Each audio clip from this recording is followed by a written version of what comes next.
estudio lo realizamos con el fin de tener contacto con personas que vivieron este periodo conocido como la violencia en Colombia. Queremos reconstruir la historia desde un punto de vista de experiencias de las personas del común y no de textos historiográficos desde sus inicios y conocer algunas de las experiencias que usted tuvo que vivir. Mire, señorita, buenas tardes. Le agradezco mucho que me haya elegido para esta historia triste que Colombia la tendrá que recordar durante toda su vida. Era una época de paz y tranquilidad donde se batían dos partidos, el liberal y el conservador. Pero, como en todas las épocas de la vida, ha habido ambición por la política y por el poder. El 9 de abril de 1948 mataron a un gran líder que el pueblo quería, porque él siempre decía: yo no soy un hombre, yo soy un pueblo. Porque él pensaba en los pobres, él pensaba que él, siendo presidente de la República de Colombia, iba a liberar a toda la juventud y a todos los ciudadanos de Colombia, porque él quería que todos los jóvenes estudiaran, hicieran sus carreras y se convirtieran en grandes profesionales para el país, y una mejor remuneración para los trabajadores que tenían unos sueldos muy minoritarios. Yo tenía 10 años, estudiaba en el colegio del Eduardo Santos. Y doña Adelita, que era nuestra profesora de segundo de primaria, llegamos ese día y nos dijo: vamos a rezar porque acaban de matar al señor doctor Jorge Eliezer Gaitán. Nosotros en realidad no entendíamos qué era eso, porque nosotros no teníamos conocimiento, y ella nos hizo rezar y luego nos sacó del colegio y nos dijo: váyanse para sus casas porque esto se puede poner feo. Salimos todos los niños, porque éramos niñas todas, y nos pedimos de doña Adela, que era nuestra profesora, y salimos a coger, yo iba a coger el tranvía porque yo vivía en la carrera séptima con calle 34, lugar que se llamaba San Martín. Ahí quedaba frente a Bavaria en esa época. Y resulta que yo esperé desde la 1 hasta las 3 de la tarde y subí, encontré la fábrica de licores, que en ese momento era en la Caracas con calle Sexta. Seguí subiendo, y me encontré con que tenía que brincar por encima de los cadáveres, y eran como las 4 de la tarde, y tenía que, en la Sexta con la carrera Sexta, estaba un sitio que era de la policía, y se corría pues el rumor que lo había matado los policías. Entonces llegaron los que eran compartidarios del doctor Gaitán y mataron una cantidad de policías, y llovía, como dice la canción, llovía, y yo brincaba por encima de los cadáveres de la policía, y el agua salía sangrosa ahí por la orilla del andén. Cuando llegué a la carrera séptima con calles que era sendas, era un lugar que había instituido una de las mujeres muy importantes para las jóvenes. Entonces encontré un señor uniformado ahí, que yo llevaba mis útiles en una mochilita a la espalda, y me dijo: ¿qué hace esta culicagada aquí? ¿No ve que estamos en guerra? Ya eran como las 5 de la tarde. Y yo decía: ¿pero qué será guerra? Bueno, ¿de dónde vive? Le dije: en San Martín. Él ya sabía de San Martín, entonces llamó a un soldado con una camioneta vieja, y yo: lléveme esta culicagada, y me botaron allá a la camioneta. Cuando pasé por la plaza de Bolívar, la cantidad de muertos y niños llorando ahí en esa plaza, todos los muertos estaban a sus padres, y le dijo que subiera por la carrera tercera y se fuera derecho, que no fuera a pasar por la séptima porque había mucho muerto. Entonces subió por detrás de la catedral, subió el jeep donde me llevaban y cogimos la carrera tercera. Y cuando yo llegué allá donde estaba mi madre, que era ahí en la San Martín, estaba gritando mi madre el verdadero, porque ella sí sabía el peligro tan grande en que yo había estado. Ahí en ese momento con la radio, que era la voz de la Víctor, en esa época empezaron a dar noticias de la cantidad de muertos tan espantoso que había pasado. Ya ahí empezó la violencia. Yo alcancé a ver desde el carrito donde me llevaba la policía o el ejército, yo no sé quién era, cómo robaban y asaltaban esos almacenes. Todo eso era terrible, el raponero que había, y rompían vidrios, sacaban la mercancía, las tiendas se botaban, se veían unos señores adentro y botaban las libras de arroz, de manteca, porque en ese tiempo que aceite era manteca. Y fue verdaderamente catastrófico ver cómo incendiaron, alcancé a ver cuando incendiaron el colegio, no me acuerdo cómo se llamaba ese colegio que quedaba, San Bartolomé. Incendiaron el colegio de San Bartolomé y hasta ahí fue cuando me llevaron para la casa, allá por donde vivía mi madre. Y empezamos a oír desde la voz de la Víctor la cantidad de muertos que habían en Bogotá, y luego empezó la violencia en los campos. Fue terrible aquel día 9 de abril de 1948, que yo le he venido contando a mis hijos que nunca sean políticos, porque la política es lo más sucio y corrompido que hay en un país.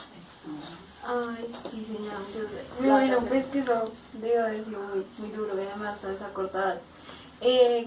Quisiera saber si usted sabe las razones por qué se presentaban estos hechos en esa época.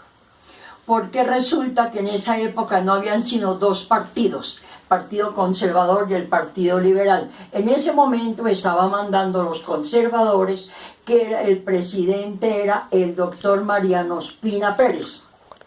Entonces el doctor Mariano Ospina Pérez, en su presidencia, pues no sé hasta dónde sean los culpables, quién lo mató, pero la política en esa época era tenaz. Si a usted le daban esta corbata roja, los conservadores sabían que usted era liberal y ahí se formaban las peleas.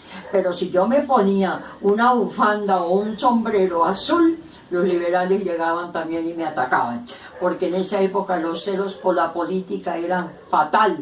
¿Y sabe por qué? Por falta de cultura y de civismo. Sí. ¿Considera usted que era necesario generar tanta violencia en el país? Pues en esa época no sabía yo si era bueno o era malo. Hoy que tengo la experiencia de la vida, creo que habían otros caminos mejor, pero mejor orientados por gente de gran sabiduría y que no fueran políticos, porque la política fue la que nos llevó a la desgracia y a la violencia. Bueno, ¿cree usted que la violencia actual es similar o parecida a la de esa época? No. Porque la violencia de esa época era por los partidos. Hoy es por las drogas, por los principios que se acabaron, por la falta de orientación de moral, por todo aquello que nos llenaría de compasión y caridad con nuestro prójimo.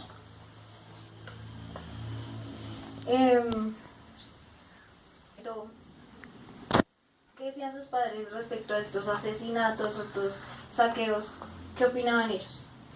Pues mi papá, que era un hombre analfabeta, pero de principios muy grandes, nos decía a mis 8 hermanos que éramos, decía: hijos míos, yo lo único que les pido es que ustedes no se metan a politiqueros, porque es la corrupción más grande, que vendrá muchas desgracias en el país por eso. Y así ha sido. ¿Cree usted que esta época la dejó marcada de alguna forma? No le entendí la pregunta. Espera, es que no sé. ¿Cómo? Sí. ¿Cree usted que esta época le dejó alguna secuela en su vida? Lógico, yo era una niña de 10 años y una experiencia tan cruel y miserable como me tocó a mí, otra vez le repito, caminar y brincar por encima de los cadáveres de la policía de la Sexta, fue para mí tétrico, porque yo cierro los ojos y me acuerdo de la sangre que llegaba con el agua porque estaba lloviendo y el agua de todos estos policías se regaba y bajaba hacia la carrera 10ª. ¿Cuál es el recuerdo que más la marcó de esta época? Fuera de haber saltado por encima de los muertos de la policía y de ver esa lluvia con sangre que de ellos salía, fue cuando pasé por la Plaza de Bolívar y vi esa cantidad de muertos caídos y todos esos niños de 3, 4, 6 años llorando y haciendo con sus manitos que mire que estoy solo, ¿qué hago? Mamá, mamá. Y eso fue terrible porque esos padres ya estaban muertos, porque desde el campanario de la catedral se subieron los tiradores de Franco o francotiradores y de ahí mataron mucha gente en la Plaza de Bolívar. ¿Quién cree usted que mató al doctor Gaitán? Bueno, había muchos comentarios. Lo que más me da rabia es saber que dicen que fue el loco tranvía. El loco tranvía era un señor que paraba los tranvías y le botaban 1 centavo y se quitaba para que pasara el tranvía ahí en todas las Jiménez con carrera 7ª. Y dicen que él fue el que lo mató. Pero más tarde vine a saber y a hablar con el hijo del telescopista que le tomó estos, porque el fusil fue en el edificio del Tiempo y desde ahí lo mató, sí, lo mató un teniente de la policía, según los que recogen las huellas, porque él dejó el fusil allá, ya le tomaron las huellas y fue un teniente de la policía. Le echaron la culpa al pobre loco de Bobo Tranvía, que lo llamaban, que Bobo no tenía nada, pero no tenía con qué comprar un arma para matar al doctor Gaitán a una cuadra que él estaba. Entonces eso fue terrible porque este señor, que es un señor Latorre Burgos, fue el que le tomó las huellas digitales al fusil que dejó este teniente allá en el edificio del Tiempo. Pero eso quedó en secreto, nunca dijo nadie nada y siempre era el pobre loco tranvía que lo había matado. No tenía con qué comer, mucho menos para comprar una pistola. ¿Qué reflexión dejaría a los jóvenes de esta época sobre el fenómeno que ocurrió hace años en el país? Pues yo le pido a Dios Todopoderoso que nunca más se vuelva a repetir esto, porque nuestra juventud no tiene por qué pagar los errores de los políticos, su ambición por el poder y por toda clase de vicios que hoy en día se están practicando, como las drogas, el narcotráfico, la violencia, los guerrilleros, que no hay respeto por la vida y todos los principios y buenas costumbres se acabaron. Y tenemos que iniciar ahora mismo todos aquellos principios morales que nuestros antepasados nos dejaron y que yo, con todo mi corazón, le pedí a mis hijos que por favor, lo único que yo quería de ellos era que fueran buenos compatriotas, cumplieran la ley, si nunca tenían que recibir un castigo, porque el castigo es por la falta de cometer errores contra la ley,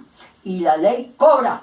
Y qué tristeza ver un hijo uno en una cárcel por no respetar los principios y las leyes de un país.